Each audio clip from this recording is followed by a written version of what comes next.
welcome to the Business of You podcast, the show dedicated to helping service entrepreneurs build a better brand to grow a bigger business.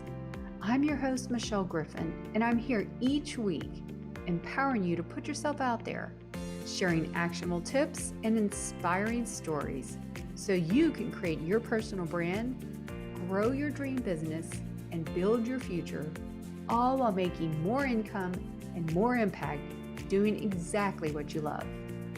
I'm super excited you're here. Now let's get going with today's show.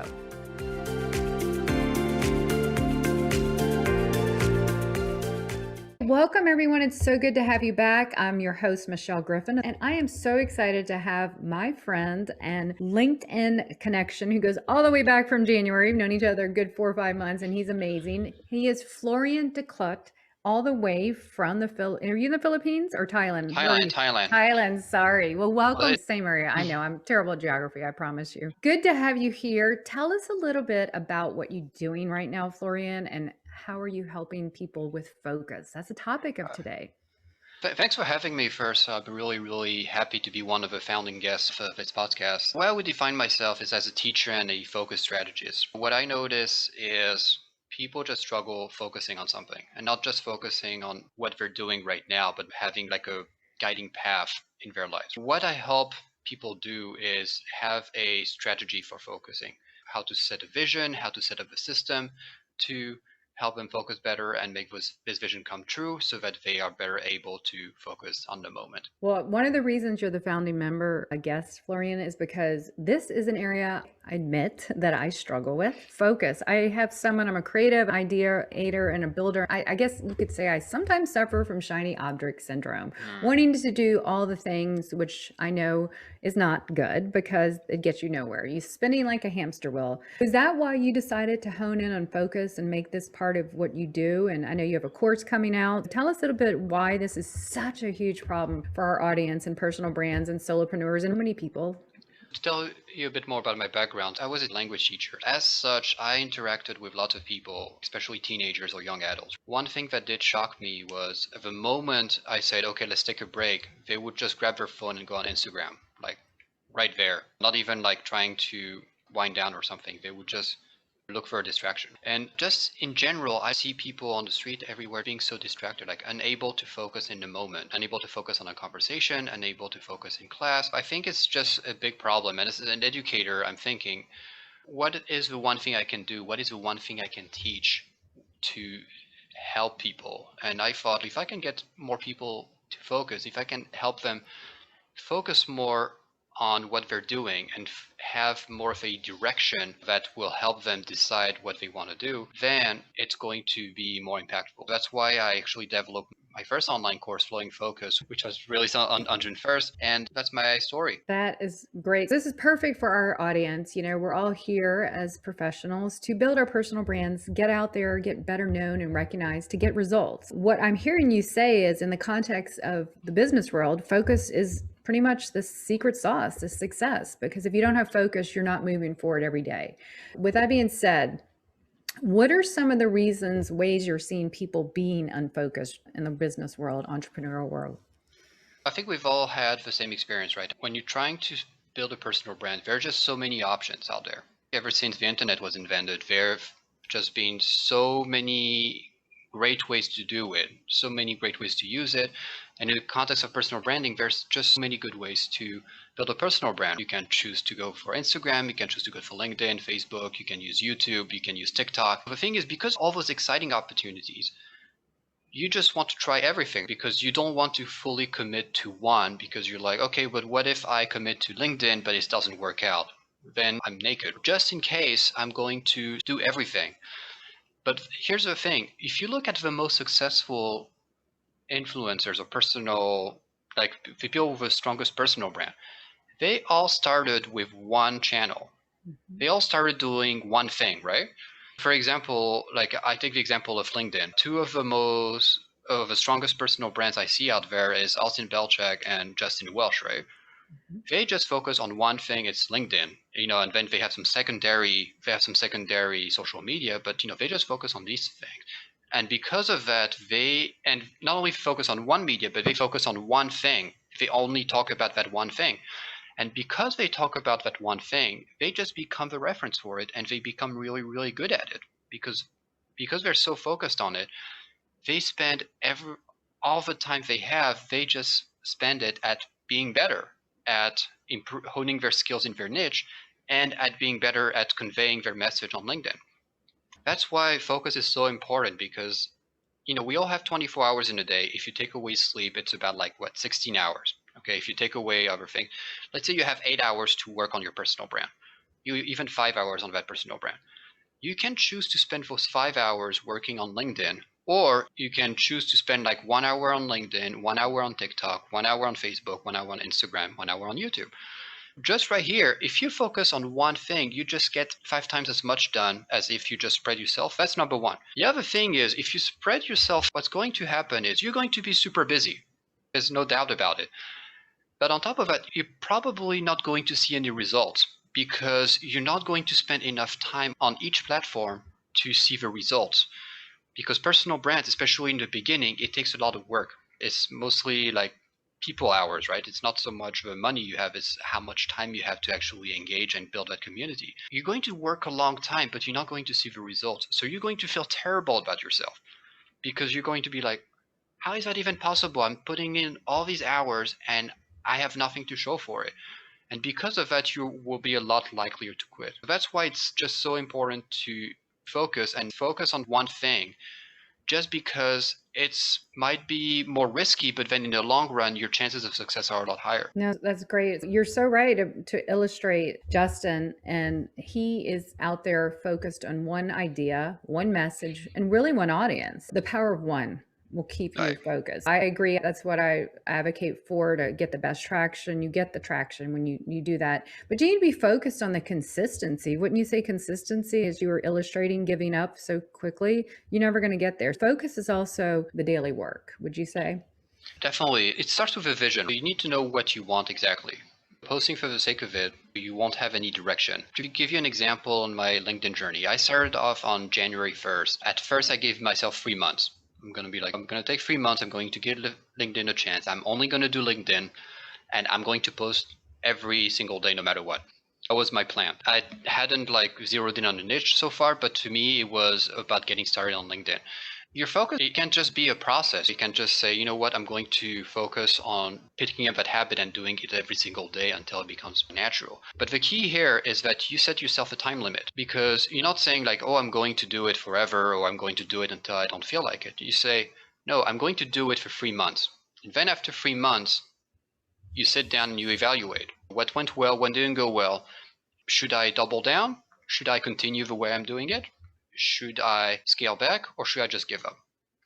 Maybe you'll give up, that's 100% fine, but at least you gave that opportunity a fair chance. And that's what's important, because that's how you don't have any regrets, because you gave it your best shot. Yeah, writing this down, having parameters, not just blindly doing something, sounds like ideal. I Right. know you're going to give us your three. The whole premise of the business of you is to have actionable, achievable advice and stories from subject matter experts. I know we're coming up and giving us your three things in just a bit, so I don't want to spoil any of that. If someone hears this today and you know what, that's so me. I'm doing too many things, too many social media platforms. I just need to be focused.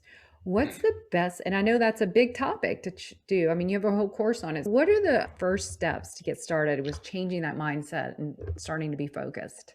That's a great question, actually. But the first thing you need to focus on is, I keep saying this, but it's, where do you want to be? What is your vision? Imagine you're a ship captain. Before you even step on that ship, the first thing you want to know is, where am I going? So this is the very same thing with your journey. You want to know where you want going. You want to know what you want the story of your life and your business to be in, let's say, 5 years.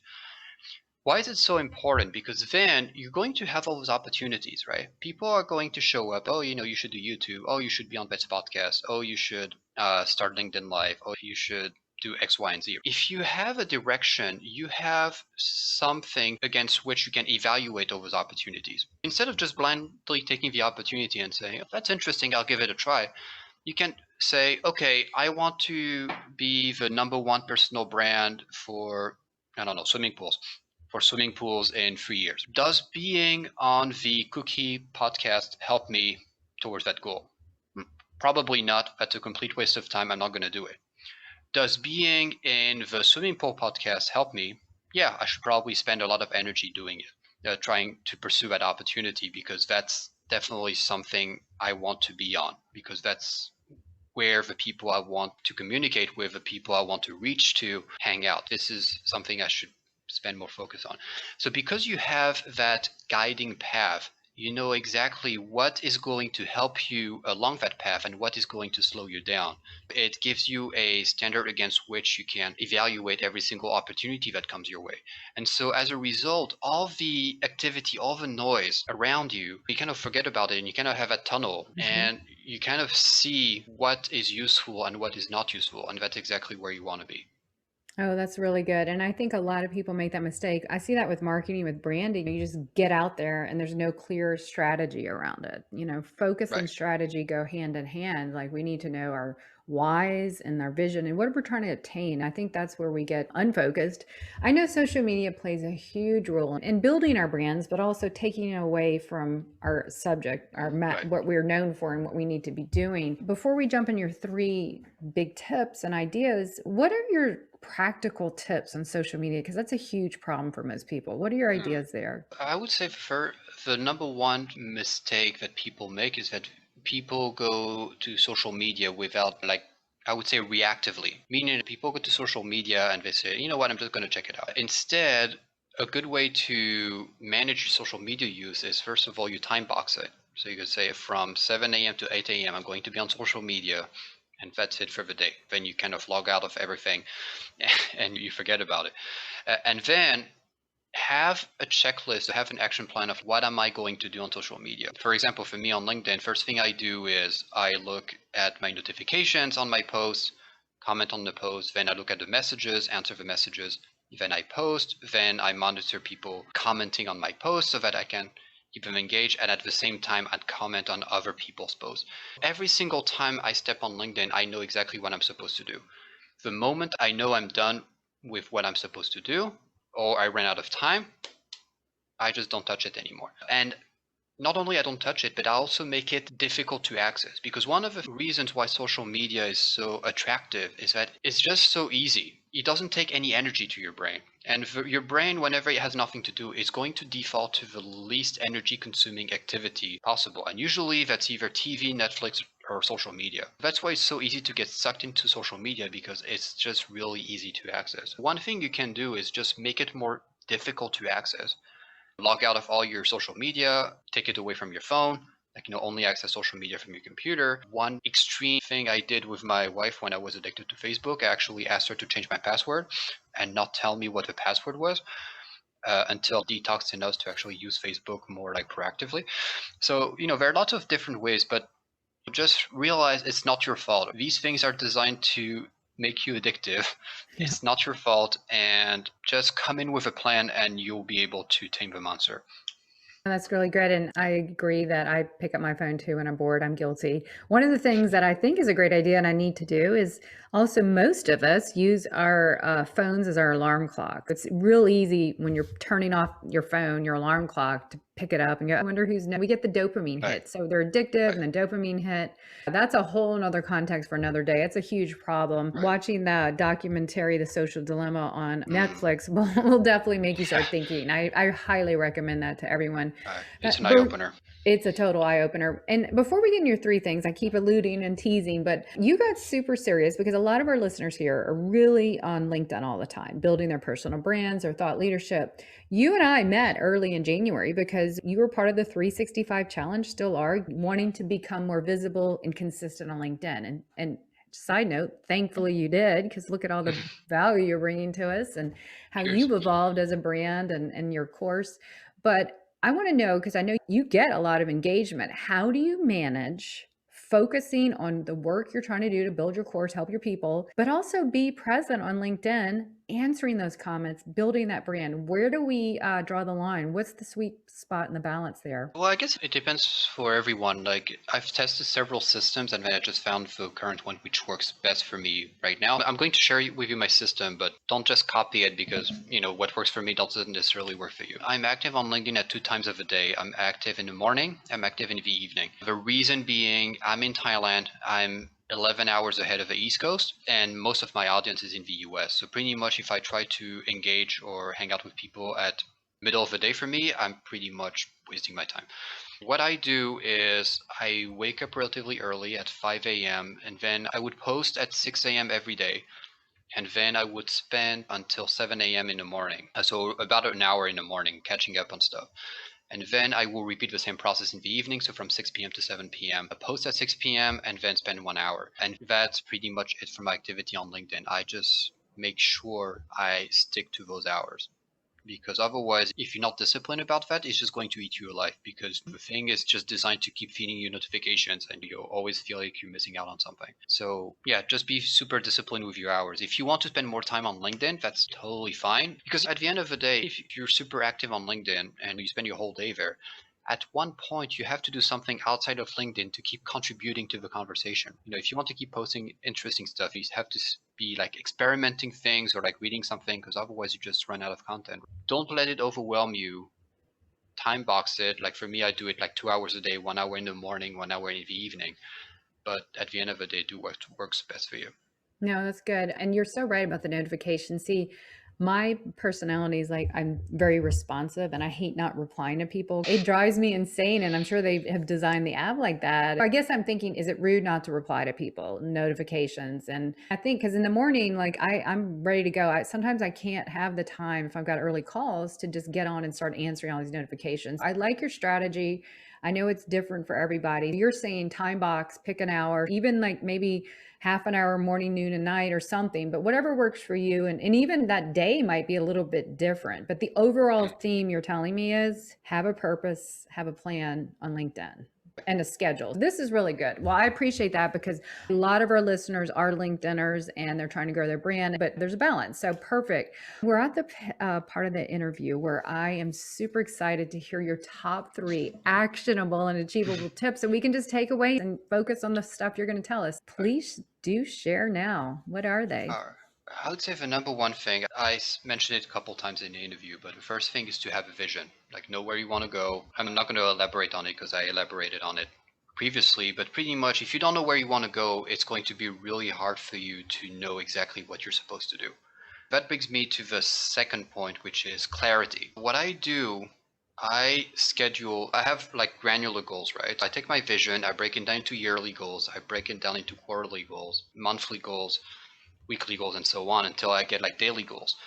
The reason I have daily goals and weekly goals is that my number one obsession is clarity. Clarity means like I want to know exactly what I'm supposed to do today. Because the reason is if we're not 100% clear about what we're supposed to do, we're going to default to the least energy consuming activity, which is social media, essentially. And social media usually, with some very rare exceptions, it doesn't help you move forward towards your goal, right? The thing is, you want to walk in every single day knowing exactly what you're supposed to do. It can be two types of things. It can be either like a process, so I'm going to post on LinkedIn once a day, or I'm going to post on LinkedIn once today, I'm going to talk to 3 people, I'm going to send like 5 direct messages or something. Or it can be a more like tangible thing. By the end of today, I'm going to have finished unit 1. That will be more of a, like an outcome goal. So that's why it's really important to have clarity, because also the time that you're spending trying to figure out what to do next, it's time and energy that you're not using towards actually doing it.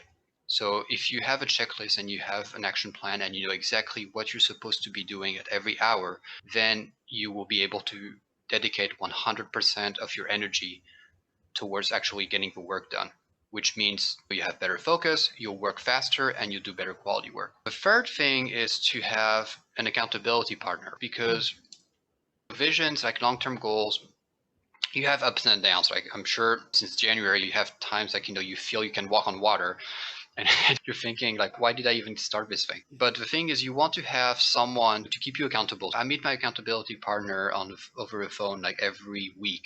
And pretty much what we do is like we check in with each other. What did you do last week? What went well? What didn't go well? Why didn't it go well? Why didn't you reach your objectives? Things like this.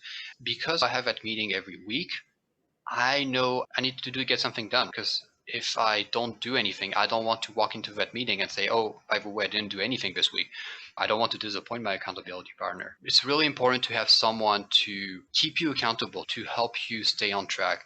And you can pick anyone. It can be like a family member, it can be a colleague, it can be a friend. The number one criteria is it's someone who shouldn't be afraid of being mean to you.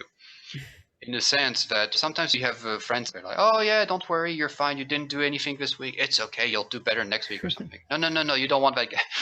You want that person to say, you're disappointing me, why didn't you do anything last week? Not because you want them to like make you feel terrible about yourself, but you want them to call you out if you are really out of line. And so it's a very fine balance between like they're mean in the short term, but they want the best for you in the long run. And so for this reason, they're not afraid to call you out when they need to. Oh, that's so true. Because, if we rely on our spouses, boyfriends, girlfriends, parents, whatever, siblings, Right. oh, you're fine. Yeah, you're right. That person is gold. That person will keep you real. That's exactly Right. what we want in a nice, dignified way. Well, those are great strategies as a focus strategy. These are wonderful. I'm just real curious, without going into too much detail and spilling your secrets and your course, is this something you get really granular on in this course that's launched? If a course is designed to share with you all the principles of focus and then like help you apply it to your life. So it's going to be a course. It's not going to be the typical course where I just give you a system and say, okay, have fun with it. It's going to be a course where you're going to have to do a lot of work in the sense like I'm going to ask you lots of questions and then you're going to have to find the answers for yourself. It's going to start with like setting your own vision, and then how do you set up your systems? How do you find your accountability partner, and how do you manage like all those interruptions and all those distractions that interfere with your daily progress and your activities.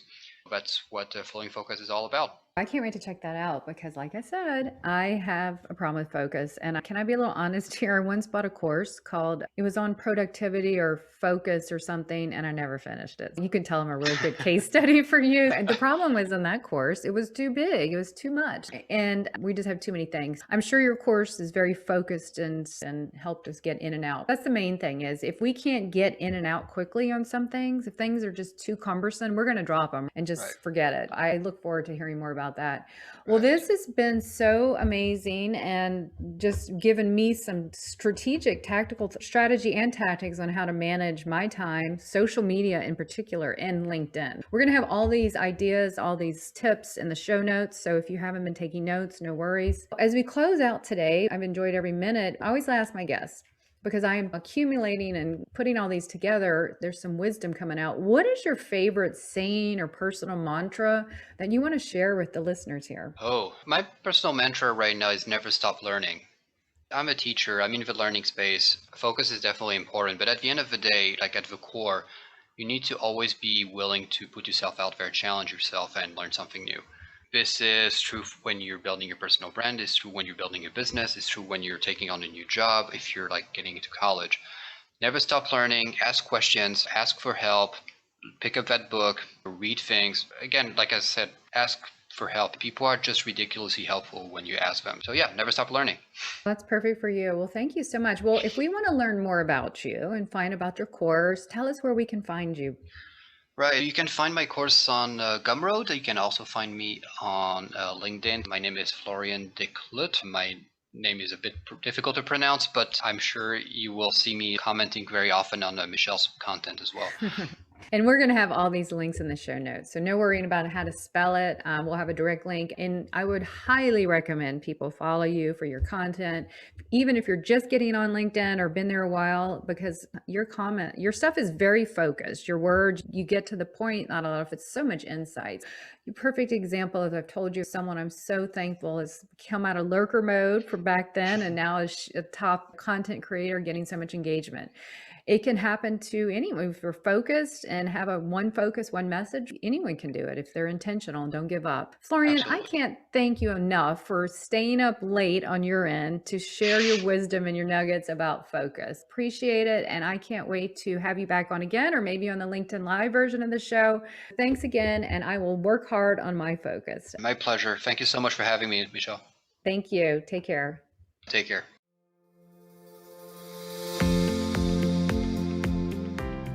Thanks so much for tuning in today. We definitely need more impactful entrepreneurs like you out there. So if you'd like to learn more about how I can help you build your personal brand to grow your business, please check out yourbrandyourbusiness.com. And until next time, you have a brand to build, a message to share, and people to impact. Now go put yourself out there and watch the business of you grow.